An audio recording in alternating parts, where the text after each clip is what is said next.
Balance in relationships comes from honoring both energies. So the law of gender reminds us that life is about balance. It's not about pushing forward, nor is it about sitting back and waiting. It's about the interplay, the dance between doing and being. Just as the seasons cycle from winter to summer, the masculine and feminine within us must work together to create harmony. In this awareness, you'll find the keys to manifesting from a place of grace and not effort. Creation is not born from force, nor from waiting alone. It is born from the sacred dance between two energies, the masculine, the force that moves, and the feminine, the space that receives. In the stillness of a seed and the burst of its growth, in the cycles of a day and night, the balance of these two forces echoes through everything we create. In every moment, this cosmic dance plays out around us, whether we're aware of it or not.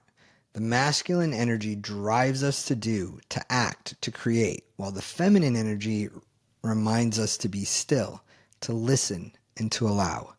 Today, we're diving into the law of gender, not as a concept to observe, but as a key to unlocking the power of co-creation in our lives. When I first moved to Phoenix, I was caught in a whirlwind of activity, constantly creating, constantly doing, trying to force my life into shape. I was juggling school, running my pet sitting business, making art for a local coffee shop, yet no matter how much effort I put in, nothing seemed to grow in the way I was envisioning it. I was exhausted, but the thought of slowing down felt impossible. It soon became clear to me that something had to change. I was spreading myself too thin, and as a result, I wasn't thriving in any area of my life. This realization was especially jarring considering I was in the midst of my certification to become a spiritual life coach, a path that taught me about co-creating with the universe. Yet here I was, trying to control every outcome myself. I wasn't listening to my intuition, and I had lost touch with my own inner compass. My turning point came one quiet evening when I realized in order to grow, I had to let go.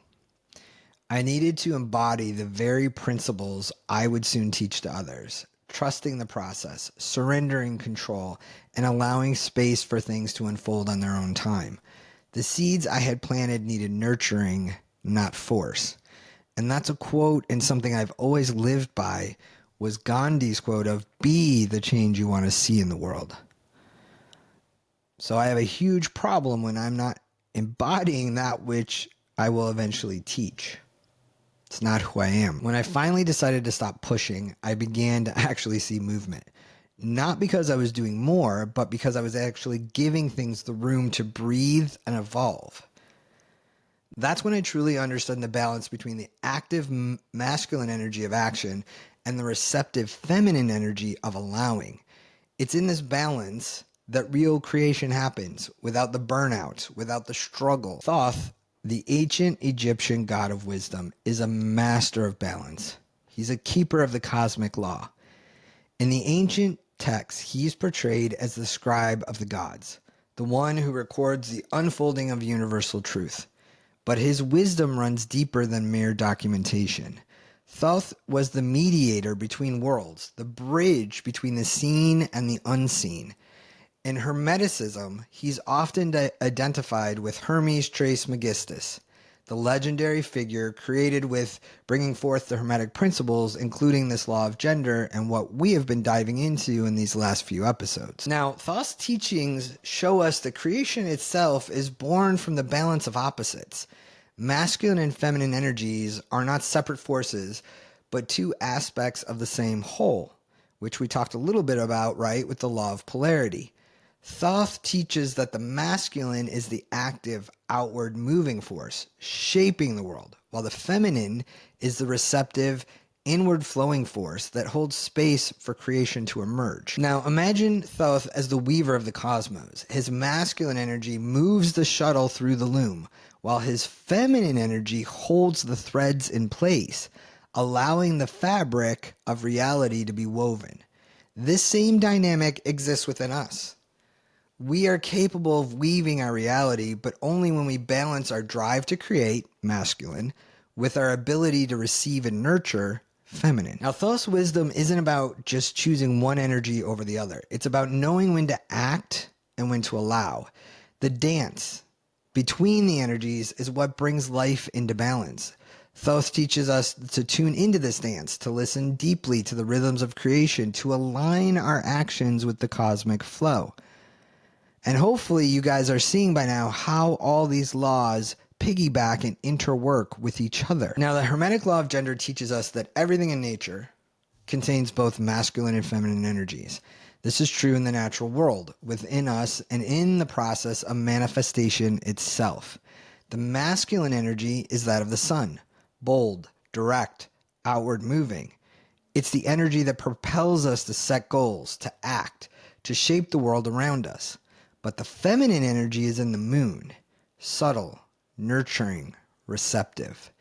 It's the energy that allows ideas to incubate, for dreams to gestate in the quiet stillness before they take form. Imagine the plant. The seed is planted, masculine, but it requires the nurturing soil, feminine, to grow. It's not enough to act without allowing, and it's not enough to dream without doing. Both energies must work together to create life. This is true in the cycles of nature and the cycles of our own lives. In manifestation, we often get stuck because we're over-relying on one energy. When we're stuck in the masculine, we push too hard, trying to force things into being. This leads to burnout, frustration, and even self-sabotage. On the other hand, when we're stuck in the feminine, we wait too long, allowing fear or indecision to paralyze us. We become passive, hoping that things will change without taking any necessary steps. You know, you'll hear people say, well, I want to manifest love, or I want to manifest, a certain amount of money. And it's like, okay, well, are you going out and meeting people? Are you offering love? And they're like, oh, no. Are you going out and taking inspired action? No. Well, it's not just going to come to you. You have to take inspired action. Again, sitting in one energy or the other isn't going to help. They need to work together.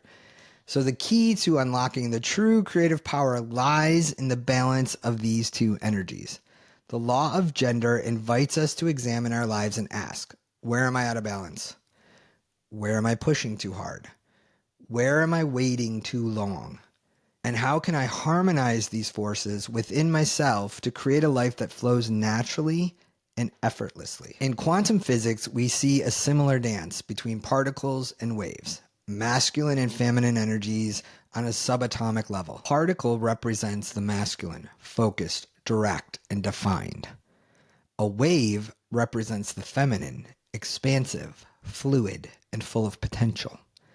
When we observe the wave, we collapse it into a particle, much like how in our lives, when we focus our intention, masculine, we bring potential into form, feminine.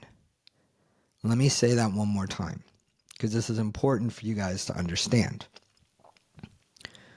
When we observe the wave, we collapse it into a particle, much like how in our lives, when we focus our intention, masculine, we bring potential into form, feminine. Now, this dynamic plays out in everything we create. The masculine energy of intention sets a clear focus for what we want to manifest, narrowing the infinite possibilities into a specific outcome. But it's the feminine energy of allowing, of holding space, that gives those intentions room to unfold. Too much masculine energy and we try to control every detail, suffocating the process. Too much feminine energy and we drift into endless possibilities, never bringing anything into fruition. Think of the wave as the feminine, the space where all potential exists. It's the realm of imagination, intuition, and creativity. The particle, the masculine, is the form, the action that brings those dreams into reality. Just like in quantum mechanics, it's the interplay of these two energies that allows for creation. By balancing both, we tap into the quantum field of infinite possibility while maintaining the focus needed to manifest. I'm going to give you guys a little moment of reflection here because I think this is super important, especially when it comes to manifestation. And I know this is something a lot of people ask me about and want to learn. I want you to take a moment to reflect on where these energies are present in your life. Are you constantly in action mode, driving toward the next goal without ever giving yourself space to rest? Or do you find yourself waiting too long, hesitating to take the necessary steps towards your desires? Ask yourself, where can I invite more masculine energy, taking bold action? And where can I invite more feminine energy, creating space for things to grow and evolve naturally? Take a minute to think about those. Okay, let's talk about how you can start balancing these energies in your everyday life. Number 1, daily intention and reflection. Begin each day by setting an intention, masculine energy. What's one thing you want to accomplish today? Then spend a few moments in reflection, feminine energy. Ask yourself, what guidance do I need to achieve this? And allow yourself to receive whatever comes through before jumping into action. This is a great way to start your day because you're setting the intention of your day. You're not just waking up and going, I'll react to whatever shows up. What do you want to create today? What type of day do you want to have? This small step, like we've talked about from the previous law, right? The law of cause and effect. It's in the small steps. Can begin this process of manifestation in a way for you to practice to start implementing it. And creating the intention for your day is a great place to start. Number 2, creative projects. When approaching a creative project, start with feminine energy. Allow ideas to flow without judgment. Don't try to control the outcome right away. Once the idea has surfaced, switch to masculine energy by giving them structure, turning those ideas into tangible plans. I know for me, I see my paintings before I even paint them. And sometimes I don't even know how I'm going to paint them. I see them and I sit with it and I reflect and I might jot down notes and I might even say to myself and my guides, I don't know how I'm going to paint this. Do you have guidance? And sometimes I get a lot of visuals. So I'll get reference sheets or like flower, like whatever visual comes, I write it down, even how, if it seems weird or it doesn't make sense, because I find when I go back and reflect and look at it, it does make sense. And eventually I end up creating the very painting I've seen. But I've got to give myself that space, right? Of feminine energy of allowing, and then masculine energy taking action. What are the paints I'm going to use? What is the medium I'm going to use? What are the tools? All those things, right? I'm getting those ordered, getting them in line, getting my studio ready to take action, masculine energy. Now, you might not be doing an art piece. Maybe it's a business proposal. Maybe it's a job you want. Maybe it's a partner you're looking for. You can take these same parameters and apply it to those areas of your life. They're interchangeable. Speaking of partners, the last one, number 3, is in relationships. Notice where you might be using one energy more than the other. If you find yourself always taking the lead, masculine, practice stepping back and allowing others to guide, feminine. Or if you're often waiting for others to act, feminine, try taking initiative and asserting your needs, masculine. Balance in relationships comes from honoring both energies. All of us have these energies within us. I don't care how you identify gender-wise, you all have these energies. We all have them. Masculine and feminine are within each of us. So this episode applies to everybody. So the law of gender reminds us that life is about balance. It's not about pushing forward, nor is it about sitting back and waiting. It's about the interplay, the dance between doing and being. Just as the seasons cycle from winter to summer, the masculine and feminine within us must work together to create harmony. This week, I encourage you to notice the balance of these energies in your life. Where are you pushing too hard? Where are you not acting enough? In this awareness, you'll find the keys to manifesting from a place of grace and not effort. It won't feel hard. And you'll know when you're in the flow because things just go magically.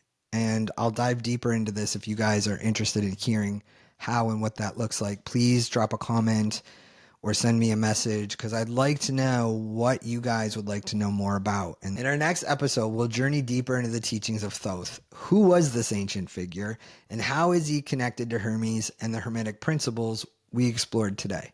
We'll uncover the mysteries of Thoth and learn how his wisdom can guide us on our spiritual journey.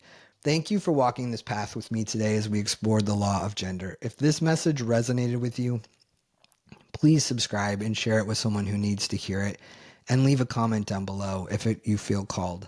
I'd love to hear how you're balancing these energies in your life. And if you'd like to watch the video portion of this podcast, please go over to my YouTube, Quantum Nomad. Until next time, stay aligned, stay present, and keep creating. Love to you all.